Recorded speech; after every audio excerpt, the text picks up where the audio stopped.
want to talk about what's happening with impeachment, and this is actually it's kind of the story of the year. If people look back at the end of 2019 or in future years, look back at 2019, the struggle in Washington, D.C. over this impeachment process will be one of the biggest stories of the year. And this is, again, the Democrats trying to bring about the impeachment of the duly elected president of the United States of America over a false allegation that he engaged in a quid pro quo conversation with the Ukrainian President Zelensky in July of this year, at the same time that every American paying attention knows that what they're accusing Trump of doing that he didn't do is what Joe Biden did do on national television, on a clip we played on the show twice at least, where he openly said he arm twisted the Ukrainian government. He said, we're going to withhold $1 billion in U.S. aid unless you drop prosecution of my son's company. That, my friends, is a quid pro quo. But we have the Democrats. That doesn't matter what Biden said. We're going for Trump. We're going to talk more in this show really about what this signifies, about what the Democrats are trying to do. But specifically on the impeachment story, I want to share two things with you. One is one of the newer members of the Washington, D.C. Establishment, or I should say a member of the Washington, D.C., the House of Representatives, a Republican woman, Representative Stefanik, who's from upstate New York. She actually got into the fray and gave a statement. I want to have Matt, the extremely wonderful producer, play her clip. This is Representative Elise Stefanik describing what is happening inside the U.S. Capitol in the debate between the Republicans and Democrats. This relates to how to even conduct the impeachment inquiry. Here's Elise Stefanik. Thank you, Chairwoman Cheney. Elise Stefanik, I represent New York's 21st Congressional District. I'm in my third term. This is my second term on Intelligence Committee. I wanted to echo what Liz mentioned. This has been a closed door, unfair, and unprecedented process. Tens of millions of Americans should know that their member of Congress has had no access to any of the transcripts. In fact, no member has been able to read every transcript, and let me tell you why. There have only been 2 transcripts that have made available to Intelligence Committee members. The first is Kurt Volker's, the second is Ambassador Yovanovitch's. We were notified this week at our staff level that they would only be printing 1 transcript for every single member, whether you're on the committee or not, and you would have to read it with a member of Democratic staff. That is unprecedented and unfair. Again, this is coming from, I sit on the Intelligence Committee. I strongly believe that every member of Congress should have access to every single transcript, because the question begs, how are these members talking about this in their district? How are they so sure the Democratic support of impeachment when they don't have access to the very evidence in this closed process? And I also believe that every transcript should be released to the American public. We continue to see press reports of cherry-picked excerpts or portions from transcripts. That's breaking the rules, but I believe that this should be transparent. It's not a political game. This is a very, very serious process, and Chairman Schiff is unfit to chair the Intelligence Committee, and these are many of the process reasons why.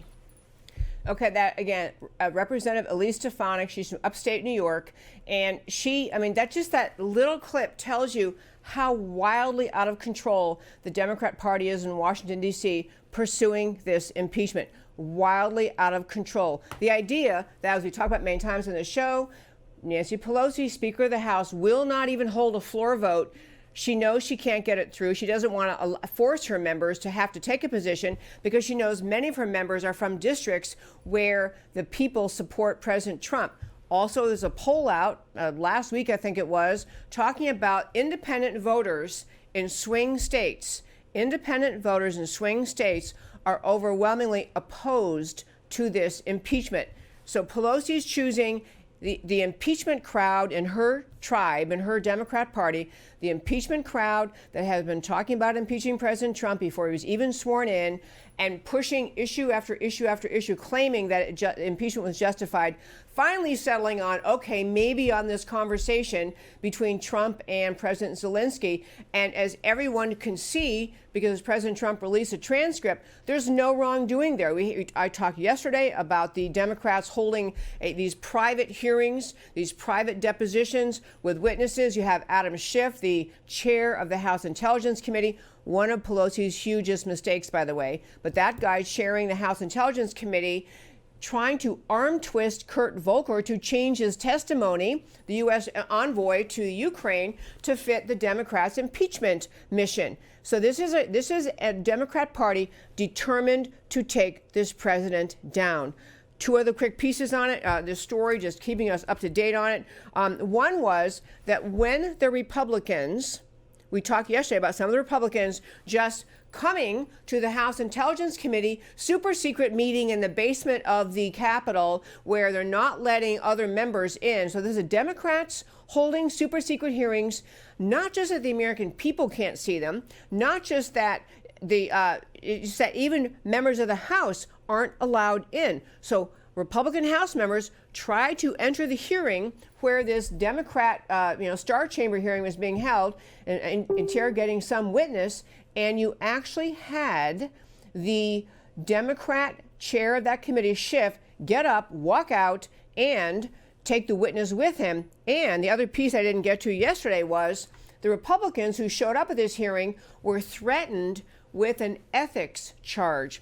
Threatened with an ethics charge for coming to this committee meeting. Representative Bradley Byrne of Alabama, a Republican, he referred to the closed-door testimony provided 2 weeks ago by the Ukrainian ambassadors talking about why didn't we ever get to hear the European Union, Gordon Sondland, and Byrne reported that he was told inside this hearing room, if you stay in here, we're going to file an ethics complaint against you. So the Democrats in the U.S. House are saying that Republicans, even wanting to hear the testimony on which this Democrat impeachment mission is based, if the Republicans want to hear the testimony, they may be charged with an ethics thing. Last point is Republicans have sent a letter. Some of the actually brave Republicans, that would be a very small crowd, but the brave Republicans, Jim Jordan of Ohio, Devin Nunes of California, Michael McCall of the great state of Texas, sent a letter to Representative Adam Schiff, who's the head of the House Intelligence Committee,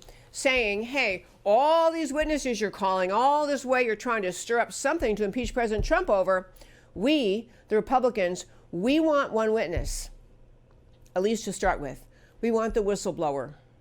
This whistleblower who's alleged, we don't know who it is, what he or she actually saw, secondhand. There are suspicions and perhaps well-founded suspicions on what the identity is of this whistleblower, but the whistleblower isn't coming forward, and you're launching an entire impeachment proceeding against the president based on a whistleblower who won't identify himself, acknowledged in the whistleblowing complaint that he or she had not even been in the room during the Zelensky phone call with President Trump. President Trump released a transcript of this, and all of this is the basis for an impeachment effort by the Democrats. So, great stroke by the Republicans saying, you know what, if this is why we're doing impeachment, if this is really the reason we're going for impeachment, we want the whistleblower as a witness. No answer, I believe, was forthcoming from Adam Schiff or anyone in the Democrat Party. In fact, Adam Schiff has said fairly recently, there's really no reason to have this whistleblower testify. We don't even need his complaint.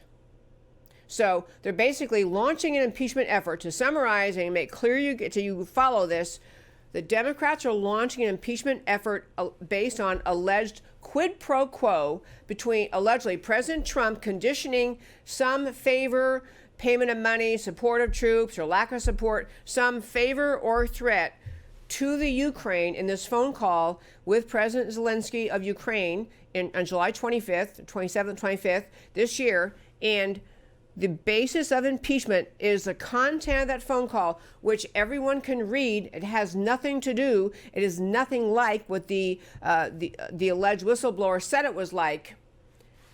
But it was supposedly an effort by Trump to force the Ukrainians to do something, a quid pro quo, and yet you have Biden, the again top top candidate for Democrat presidential nomination, he, Biden, on tape threatened the Ukraine, acknowledged he threatened the Ukraine, bragged he threatened the Ukraine, and his conduct with the Ukraine is just fine. The double standard simply stinks to high heaven.